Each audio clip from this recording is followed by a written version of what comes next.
Good morning, folks. Frank Lamb here, on my way to North Carolina. It's been quite a while since I've been on the road. It is currently January the 24th, and for the last 3 months I've been working part-time at Automation NTH down in Laverne, Tennessee. Working with their NTH University program and generating a whole lot of content, both for Automation NTH and for my new book, which I had hoped to finish by the end of 2021, but here it is 2022 and I'm not done yet. And part of the reason is I've added a whole lot of content that is particular to NTH University and some of their high-tech machinery that they manufacture at Automation NTH. So that's delayed things a little bit. It's probably going to be at least another month, I think, before my book finally gets published. In any case, I am on my way to North Carolina to teach a kind of an emergency class. Situation occurred where an old student of mine that I had taught Alan Bradley material kind of called with an emergency. They had one person in their plant that was familiar with Siemens, and that person unfortunately passed away because of COVID. So that left them without anybody that knew how all their Siemens equipment worked. So I'm going in there to teach a crash course on Siemens Step 7 and kind of take it as it goes, see what kind of equipment they've got, and teach them all the basics. And of course I'm using my PLC book for that, which has both Alan Bradley and Siemens material in it. So hopefully that'll go well. And also I'm meeting with a friend of mine I haven't seen in probably 20 years. We went to college together at the University of Tennessee, and after we both graduated, we did, meet at a couple football games and things, but it's been since the 1990s since I've been to any Tennessee football games, so I haven't seen him in a long time. I was at his wedding, and now his kids, for instance, are all college age, so it's been that long since I've seen him. So that's going to be nice. We're going to meet up at a sports bar, me and him and his old college roommate, who I remember pretty well too, and we're going to watch the UT Florida basketball game, so that'll be kind of fun. So this is a kind of a quick trip out to Raleigh, North Carolina. It's about 500 miles. On the way here, I left at about 6 o'clock in the morning, my time, and met with Danny Norman, who is one of the coordinators with the manufacturing extension program at University of Tennessee. And we have kind of gone in together and made a couple plant visits as part of the manufacturing extension. And I had gone into the last plant visit. He wasn't able to make it because of weather, and so I did took a lot of pictures and put together a little PowerPoint, turned that over to him, and we're going to have a meeting with that customer or that plant today, probably in about 45 minutes or so. So I'm going to pull off to the side of the road and have a Zoom meeting, which seems to be the way we do everything now, right? Zoom meetings. I've never done one on a phone, so that'll be an interesting experiment. Anyway, so that's what I'm up to. Again, working on the book, working part-time at Automation NTH, putting a whole lot of content concerning they have something called the Sweet Machine, which is a trade show demo. But that Sweet Machine has some really good high-tech stuff in it. It's got a safety PLC. The I/O uses I/O Link, so I'm discussing how I/O Link works. and going through all the schematics and discussing how that works, discussing how PLCs, safety PLCs work. I've of course written a book on regular PLCs, but never done so much on the safety PLC part, so there's a lot of content in there about that. The book also has a section that I've used in the past to teach about machine vision, so it has a good chunk of machine vision information. It has a good chunk of machine safety information, which I've also created a class on how to design machine safety. Now this book is going to be titled Maintenance and Troubleshooting in Industrial Automation. So I'm not so much concentrating on the design aspects of technology, but a lot of that is going to be included anyway. So teaching in general what machine vision is, what kind of tools you would use, how to adjust lenses and set up fields of view, things like that. On the machine safety side, there's a little bit of machine safety history, how it evolved and got to this category 1, 2, 3, and 4 that we're at right now.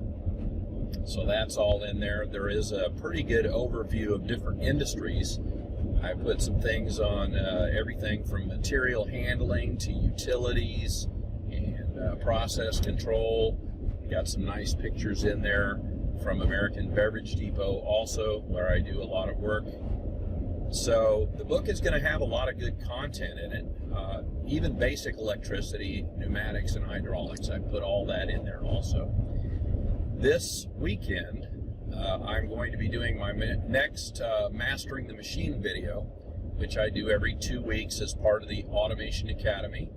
And Saturday at 10 o'clock a.m., the Mastering the Machine will be on maintenance and troubleshooting. And of course, I'll be featuring a lot of content from my book and going over that, because I honestly don't know how many people are going to attend, show up and just talk about maintenance and troubleshooting. But my backup plan is if a lot of people don't show up, then what I'll do is just show sections of the book, talk about what's in there, talk about some of the troubleshooting tips that I am putting in there, a lot of classical troubleshooting methods. So that should be interesting. Also, I'm having to do it on Saturday because I'll be returning, driving back here on Friday, which will be, I guess, 24th, 25th, 26th, 27th, 28th. I'll be driving back on the 28th. The webinar will be on the 29th. One of the things I hope to accomplish during my drive back is to meet with the Manufacturing Extension Partnership at UT. It's in Knoxville, which is about 150 miles before I get home, so I can stop by and talk to some of those folks and maybe talk about future content development or that sort of thing. I've been working with them for the last, I don't know, probably 3 months or so also, since I've been at Automation NTH. So that's what I'm involved in. That's kind of a quick catch-up, and I'll probably be putting some of this on YouTube and releasing it as another one of those what I'm up to videos.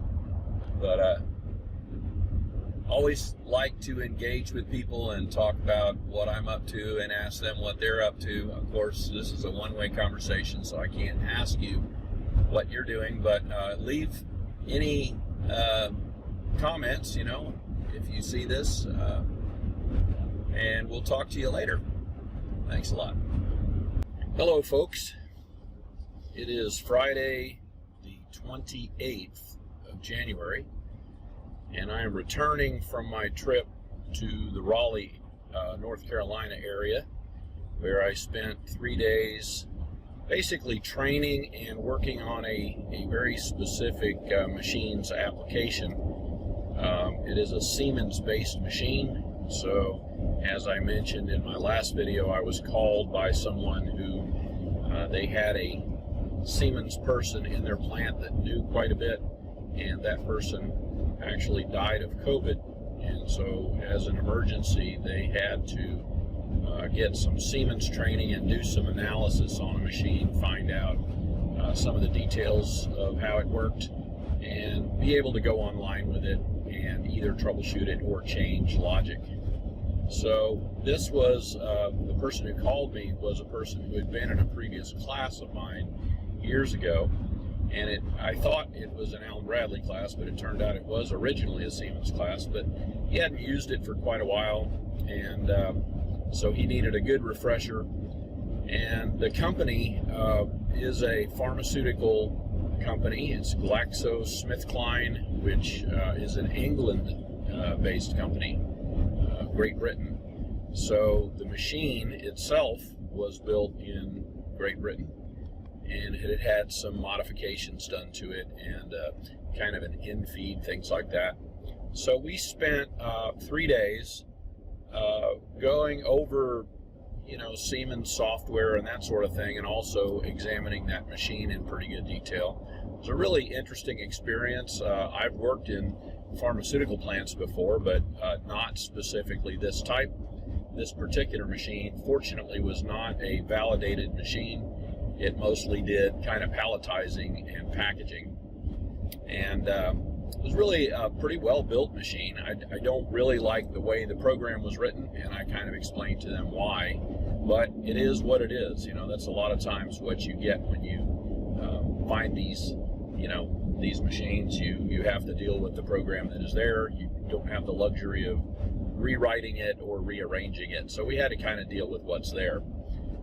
Part of this type of environment, when you work on FDA regulated equipment and environments, is you have to wear certain kinds of gear. I think people are probably used to wearing safety glasses and steel-toed boots and things like that, but in these types of facilities you have to wear gloves and like a suit, a coverall, and shoe covers, hair nets, and I think that's pretty much it. Shoe covers, hair nets, overalls, and gloves. And then what I found was kind of interesting. We kind of toured around, looked at some of their other equipment, and then we went in through an airlock, and over the top of everything we were wearing, we had to wear another set of coveralls and another set of shoe covers and another hairnet.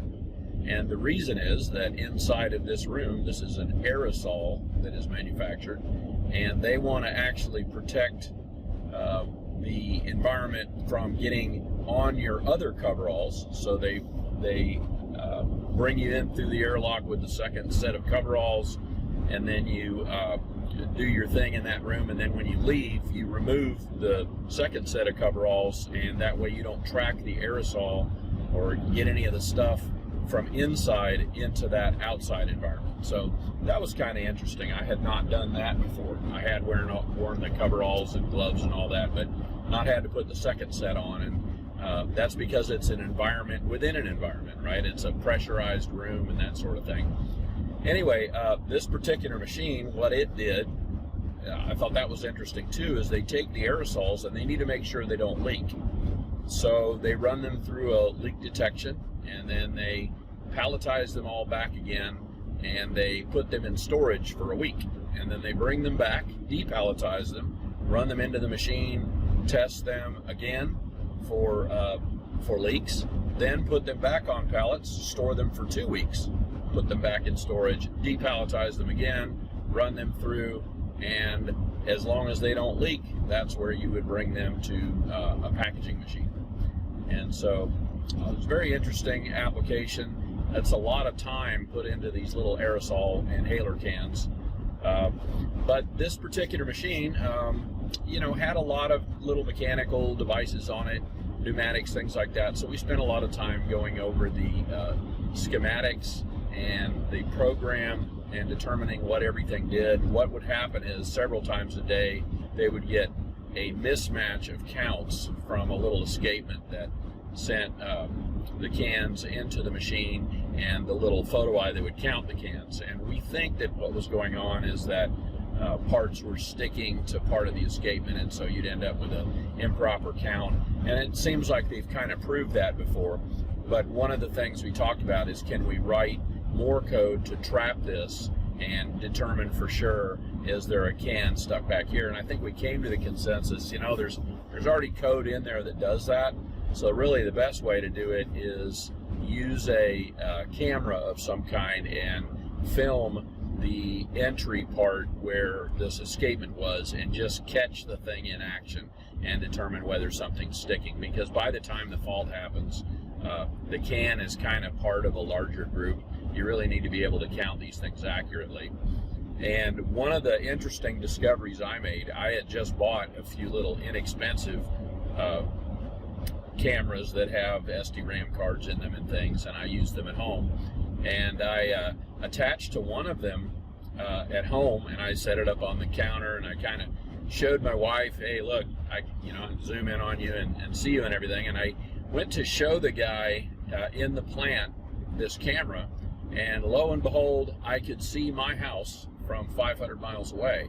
And I didn't realize that when I was typing in my password and everything sitting at home, that somehow all the way from Raleigh, North Carolina area, it would be able to track from my cell phone all the way back through my wireless service into my house and my router and everything, and get into that camera. And I could see my wife walking around.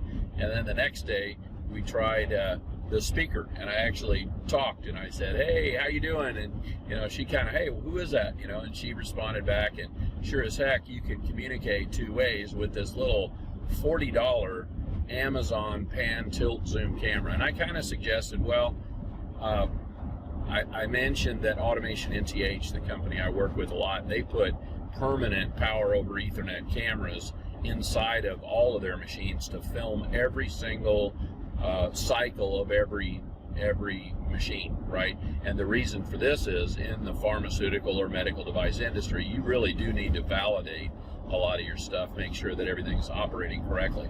So I mentioned that to them, and to go put all the power over Ethernet stuff requires taking the machine down. But taking a little camera like I have at home and just sticking it on the line to film it temporarily, or use a GoPro, you could do that kind of thing also.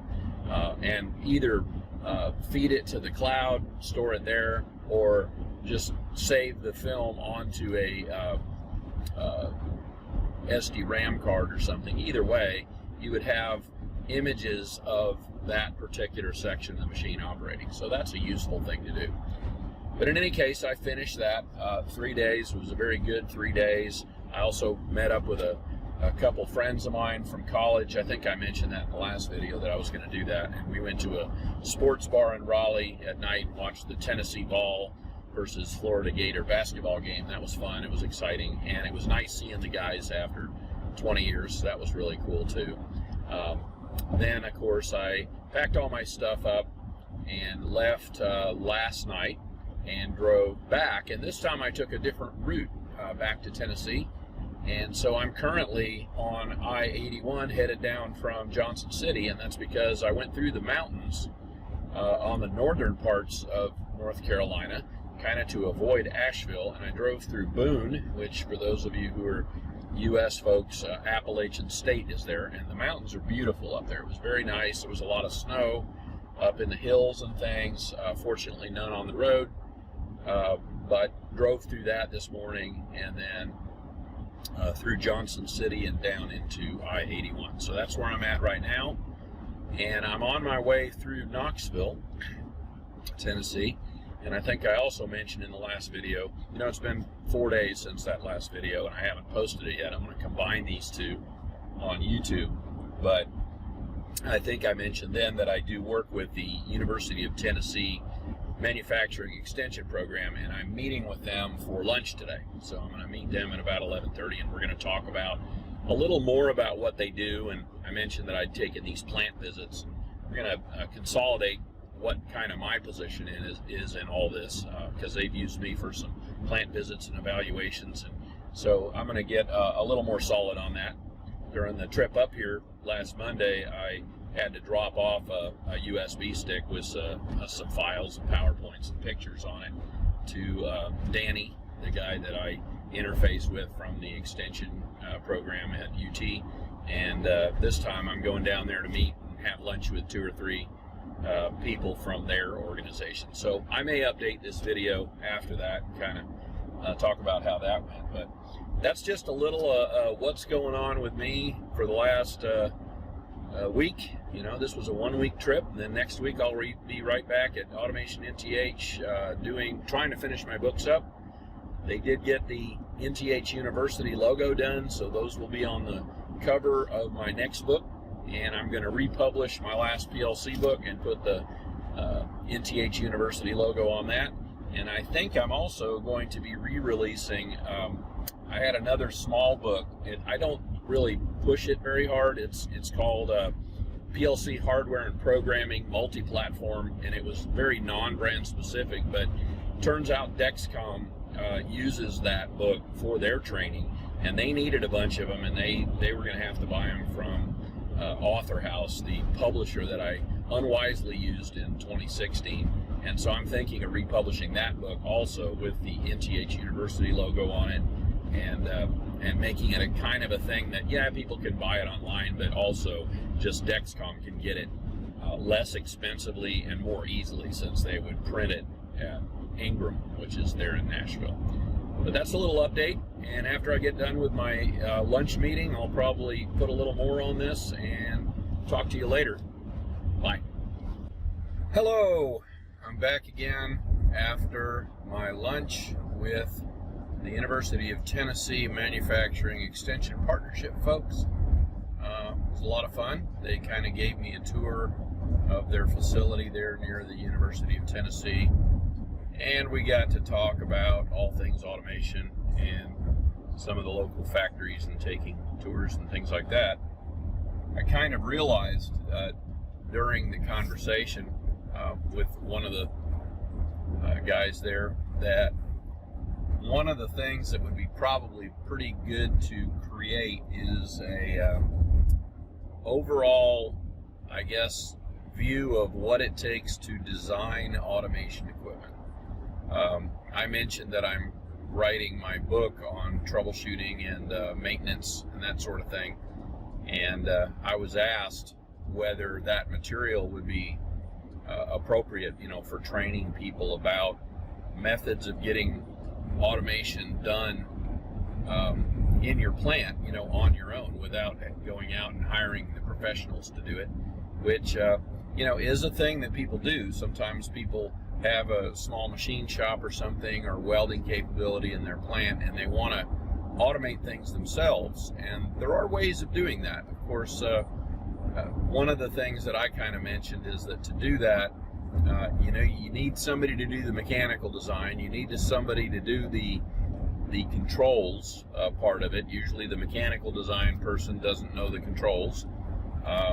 So that's an interesting concept. The problem that I saw with it is that, you know, it takes people many years of going to school to learn engineering and all those kinds of things. So giving people an overview of what it takes to do those things involves, at some point, either contracting or hiring professionals. And that's not easy to do on a short-term basis, I guess. By the way, it is really seriously snowing here. It's probably hard to tell from this camera, but it is pretty seriously snowing. I'm an hour or so from home. It's about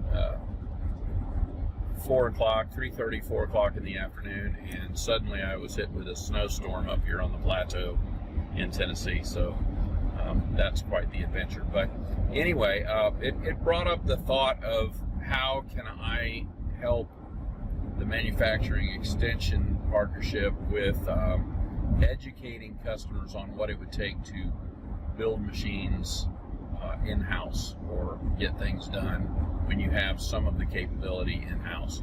And of course, I put together a document called Mastering the Machine, which I've advertised a few times on here, and it talks about the financial aspects of doing that, but it doesn't talk so much about finding the people that can help you do it. And that is really a challenge, because kind of what I mentioned to Danny is that mechanical designers, if they're any good, you know, do that every day, and they generally do it for machine builders or professional companies, and to get them to contract just to design one machine would be difficult. You know, the people you would find that are freelancers aren't necessarily talented machine designers. So I'm not sure that I have a great solution for that.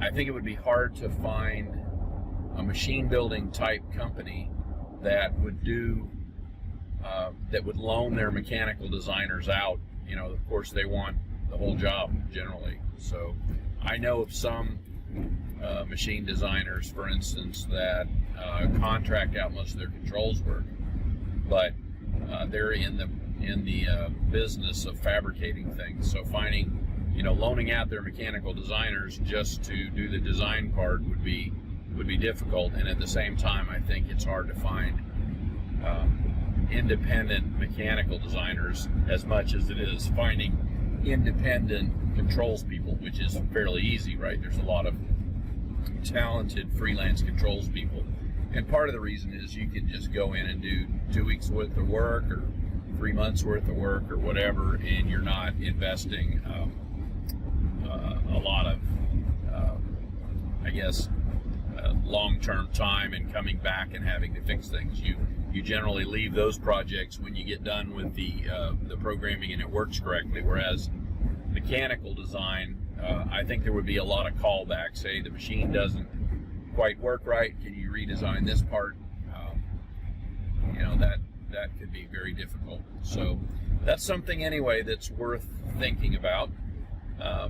And also being able to extract parts of my book, my upcoming book on maintenance and troubleshooting, and use it for design education, I guess. You know, teaching people in-house what it would take to do that, which is you know, the other thing is, of course, there's a lot of 3D modeling talent that is required, and that's not something that's going to be in my maintenance and troubleshooting book, is 3D modeling. There's a little bit of PLC stuff in there, but there's very little on actual the functions of design and CAD and things like that. So anyway, it was a good meeting. Met some people I hadn't met before, got to tour their facility, had a nice lunch, and now I'm, you know, on my way home and driving through this snowstorm, and this will be the last little camera work that I do before posting this as one long thing to YouTube. So I recorded last Monday, and then I recorded a little bit this morning, and now I recorded this last part just to kind of finish up. But that was my week. Let me know in the comments what your week was all about, and as always, get in touch if you need any automation services or just want to talk about stuff. Thanks for listening.